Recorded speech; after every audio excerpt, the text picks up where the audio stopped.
In the years after the war, in courtroom after courtroom, the same sentence was spoken by men accused of unspeakable things. I had no choice. If I had refused to shoot those civilians, I would have been shot myself. It became the universal defense, a wall of words built to explain away the murder of innocent people. And for a time, the world believed it. But here is what the historians discovered when they finally went looking. They searched the records for a single confirmed case, just one, of a German soldier executed for refusing to kill civilians. Defense lawyers searched hardest of all, because one example would have saved their clients. They never found it. Not one verified case. The most chilling defense of the Second World War rested on something that, as far as the evidence shows, almost never happened. So what did happen to the German soldiers who refused? The answer is more disturbing than the myth, because it means the killers had a choice. The defense that built a myth in the years after the war, the great courtrooms of Europe filled with men accused of murder on a scale the world had never imagined. At Nuremberg, in the subsequent trials that ran from 1946 through 1949, including the Einsatzgruppen trial that opened in September 1947, prosecuting the commanders of the mobile killing squads, and later in the West German courts of the 1950s and 1960s, the same scene played out again and again. A defendant would rise, he would face the judges, and he would offer the same explanation. I had no choice. I was ordered to shoot those people. If I had refused, I would have been shot myself. It was simple, it was human, and it was almost impossible to disprove. The image it conjured was vivid. An ordinary soldier, a pistol pressed to his own temple, forced to choose between his life and the lives of strangers. Who could truly condemn a man trapped like that? The defense had a name in German law, Befehlsnotstand, roughly, the necessity to obey orders. The claim that disobedience meant death. Under German law, the defense required proof of immediate, life-threatening danger. But in practice, the mere claim of such danger was often enough, especially when judges were former Nazis themselves. And in those decades, it worked. In the West German trials of the 1950s and 60s, a significant majority of defendants who invoked Befehlsnotstand received reduced sentences or acquittals. Defense lawyers built entire cases on it. Judges, many of them products of the same system, proved willing to accept it. Men who had stood at the edge of mass graves walked out of courtrooms with light sentences or none at all, because the court accepted that they had acted under the threat of their own execution. Over time, the courtroom alibi escaped the courtroom. It seeped into textbooks, films, and the public imagination, until it hardened into something everyone simply knew to be true.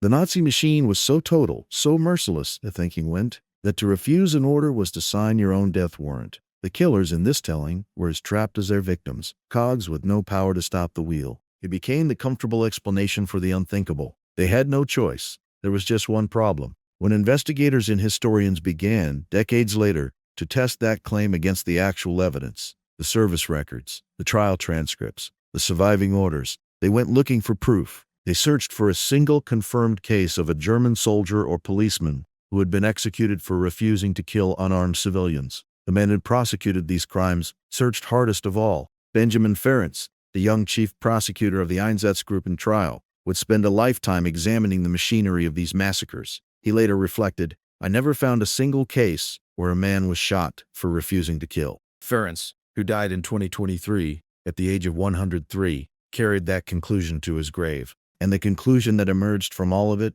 was as startling as it was consistent. They searched for a single confirmed case, and while a handful of executions are documented, perhaps 20 or 30 across the entire war, the systematic, automatic death sentence the defense claimed simply did not exist. The most powerful defense of the Second World War, the alibi that had freed guilty men and shaped how the world understood the Holocaust, rested on a foundation that the historical records simply did not support. So if refusing to shoot did not mean death, if the gun was never actually turned on the man who said no, then the entire story has to be rewritten. The question is no longer how were they forced. The question becomes something far more uncomfortable. What really happened to the men who refused? And if it wasn't execution, then why did so many choose to kill? The search for a single case. So a handful of historians set out to do something that sounds almost simple. Find one case, just one. One German soldier, anywhere across 6 years of war and an entire continent of killing, who had been put against a wall and shot for the crime of refusing to murder civilians. If they could find that one man, the great defense would stand. The killers really would have had no choice. They tore through the archives. They went unit by unit, trial by trial, testimony by testimony, and what they found stopped them cold. An American historian named David Kitterman went looking specifically for the men who had said no. He assembled a study of roughly 135 German servicemen who had openly refused orders to shoot Jews, prisoners of war, or hostages. 135 men who looked their commanders in the eye and would not pull the trigger. And here is the result that should rewrite everything you thought you knew about this war. Not one of them was executed for it, at least, not in any case Kitterman could verify. The systematic, automatic death sentence the defense claimed simply did not exist. They were threatened, they were cursed at, beaten, humiliated in front of their comrades. Some were demoted, some were transferred to frontline combat units, sent to face the enemy instead of the unarmed. Some had their careers quietly strangled, promotions that never came, reputations stained as weak or unreliable. Some simply stepped back from the firing line. Others asked for other duties, guard duty, driving, anything but shooting. A few pretended to be ill. The methods varied, but the outcome was the same: survival. These were real penalties. Refusing was not free, but it was survivable. In the cases Kitterman studied, every single refuser survived. German historian Manfred Oldenburg, combing through the records of the Wehrmacht and the SS, reached a similar conclusion. In the regular army, there is no known case of execution for refusal. In the SS, the punishment could be harsher, but even there, execution was exceedingly rare. And historian Doris Bergen stated it as plainly as it can be stated, that to this day no one has ever found a systematic example of a German executed for refusing to take part in the killing of Jews or other civilians. Most of these refusals occurred in the early years of the Eastern Front, 1941 and 1942, when the mass shootings were still a fresh horror. But even later, as the killings became routine, the pattern held. Think about who was looking. It wasn't only academics. Defense attorneys, the lawyers paid to get accused war criminals acquitted, hunted for this exact case with everything they had, because a single confirmed example would have been a golden key, the proof that their clients truly faced death for disobedience. They had every motive in the world to find it. They came up empty too. The defense persisted not because it was true, but because it was useful. To the defendants, to the judges, and to a German society desperate to believe that ordinary men had not chosen to become killers. Post-war Germany, exhausted by guilt and destruction, was eager to accept the no-choice narrative. It was easier to believe in a monstrous system than in the monstrous choices of ordinary men. But here is the detail that turns this from surprising into genuinely staggering. The refusers were not a tiny scattering of saints. In some of the Einsatzgruppen and police units carrying out the massacres, as many as 1 in 5 men found a way to step back, to ask out, to volunteer for other duties, to fade to the rear when the shooting started. 20%. In Reserve Police Battalion 101, the very unit we will examine in the next section, approximately 10 to 20% of the men found a way to avoid shooting, and the machine of murder simply rolled on without them. No firing squad waiting, no punishment beyond a sneer. Sit with that. If a fifth of the men in a killing unit could decline, and the worst that happened to them was a transfer or an insult, then the other 4/5 who did pull the trigger could not hide behind a gun pointed at their own heads. The escape hatch was right there. It was used. It was known to be safe. The myth of Befehlsnotstand was not just unproven. It was contradicted, in plain daylight, by the men who walked away and lived. Which leaves one question burning brighter than ever. If saying no was this survivable, then what happened on the morning of July 13, 1942, when a whole battalion of ordinary men was given that exact choice? Joseph, the morning the men were given a choice. If you want to know whether the no-choice defense was true, you don't need 100 cases. You need one morning, one village, one commander who did the unthinkable and offered his men a way out. The date is July 13, 1942. The place is Józefów, a quiet Polish village of white houses and thatched roofs, about 30 kilometers from Bilgoraj. Inside it live roughly 1,800 Jewish men, women, and children who have no idea what is coming. The men who are coming for them are not fanatics. This is the part that breaks your brain. They belong to Reserve Police Battalion 101. around 500 middle-aged reservists from Hamburg. Ordinary working-class men, dock workers, and salesmen, and family fathers, most in their late 30s and 40s, too old for the front. Very few were committed Nazis. None were trained killers. They were, in every ordinary sense of the word, normal. At first light, the trucks rumbled to a halt. The men climbed down, sleepy, clutching extra ammunition they were issued the night before. They gather in a half-circle around their commander, a 53-year-old career policeman named Major Wilhelm Trapp, a man his own troops affectionately called Papa Trapp. And then something extraordinary happens. Trapp tries to speak, and he can't. His voice chokes. Tears run down his face in front of his entire battalion. Visibly shaking, fighting to control himself, he tells them the orders that have come down from the highest authority. The Jews of this village are to be rounded up, the young men taken for labor, and the rest, the women, the children, the elderly, the sick, are to be shot. Here, today, by them. Papa Trapp makes the offer that would echo through history. If any of the older men among them did not feel up to the task, he said, they could step out. A pause. Silence. The whole battalion standing in the gray dawn. And one man steps forward. His company captain explodes, furious that one of his men broke ranks first. But Trapp cuts him off, shields the man. And seeing that the offer is real, that no one is being marched off to be shot for it, 10 or 12 more step out, hand in their rifles, and are given other duties. That's it. That's the entire price of refusing to commit murder that day. You turned in your gun and you stood aside.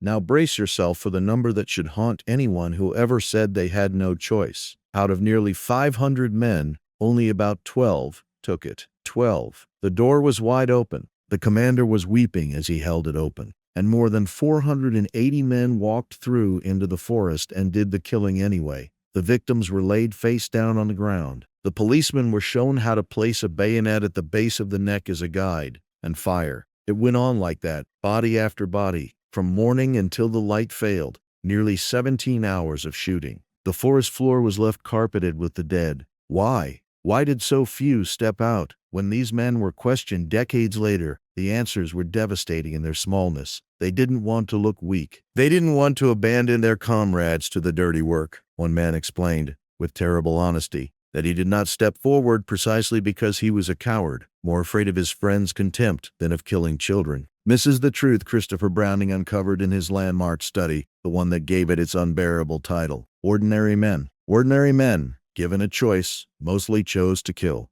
And that choice is the whole story. The men who said no. So if 480 men chose to kill, who were the ones who didn't? Who were the men who looked the whole machine in the face and said no? And what actually happened to them? The answer demolishes the myth completely, but it also hides a razor-sharp distinction that almost no one understands, because there were two very different ways to defy the Reich. One of them was survivable, the other one could get you killed. And the difference between them is the key to this entire story. Start with the survivors. Meet Albert Battle, a Wehrmacht officer, a lawyer in civilian life, stationed in the Polish town of Przemyśl. In July 1942, the SS arrived to drag the town's Jews to the death trains, and Battle did something almost no one dares imagine. He blocked them. He ordered the bridge to the ghetto sealed, and when the SS tried to cross, his soldiers were told to open fire if they advanced. A regular army officer pointing guns at the SS to stop a massacre. He sheltered Jewish workers and their families in army barracks beyond the killer's reach. And what happened to Albert Battle? The SS was enraged. Himmler personally kept a file on him and vowed to arrest him after the war was won. But Battle was never executed. He survived the war and died in 1952.